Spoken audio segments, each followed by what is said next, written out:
उरण तालुक्यातील ग्रामपंचायत पिरकोण हद्दीमधील मौजे पाणदिवे येथील हुतात्मा स्मारकात अशोक शेडगे या व्यक्तीने जलजीवन मिशन या योजनेच्या कामाचे गेल्या 2 वर्षापासून ठेवले आहे।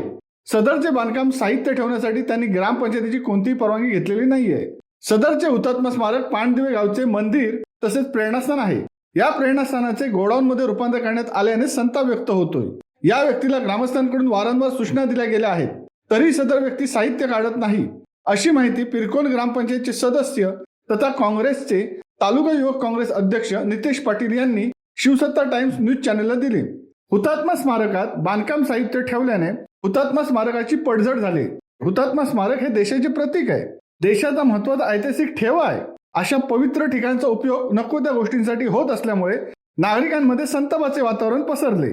त्यामुळे सदर व्यक्ती विरोधात हुतात्मा स्मारकाचा अपमान केल्याप्रकरणी गुन्हा नोंद करावा अशी मागणी नितेश पाटील यांची आहे।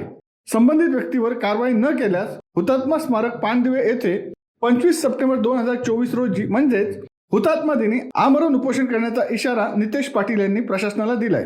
या संदर्भात ग्रामपंचायत सदस्य नितेश पाटील यांनी उरणचे तहसीलदार उद्धव कदम, पिरकोण ग्रामपंचायत सरपंच कलावती पाटील व उरण पोलीस स्टेशन येथे पत्रव्यवहार देखील केलेला आहे। याबाबत पत्रकारांनी उरणचे तहसीलदार उद्धव कदम यांच्याशी संपर्क साधला असता त्यांनी सध्या मी बाहेर आहे, संबंधित विषयासंदर्भात माहिती घेतो, आमच्या कर्मचाऱ्यांना योग्य त्या सूचना देतो, चुकीचे काही असेल तर त्यावर कारवाई करण्यात येईल असे सांगितले। दरम्यान या संदर्भात शिवसत्ता टाइम न्यूज चॅनल तर्फे अशोक शेडगे यांची बाजू जाणून घेण्यासाठी त्यांच्याशी संपर्क केला असता संपर्क झाला नाही।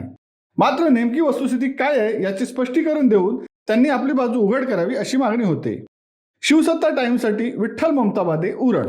दे धडक बेधडक वृत्त देणाऱ्या आपल्या शिवसत्ता टाइम्स न्यूज चॅनलला लाल बटन दाबून सबस्क्राईब करा आणि बेल आयकॉनला क्लिक करायला विसरू नका।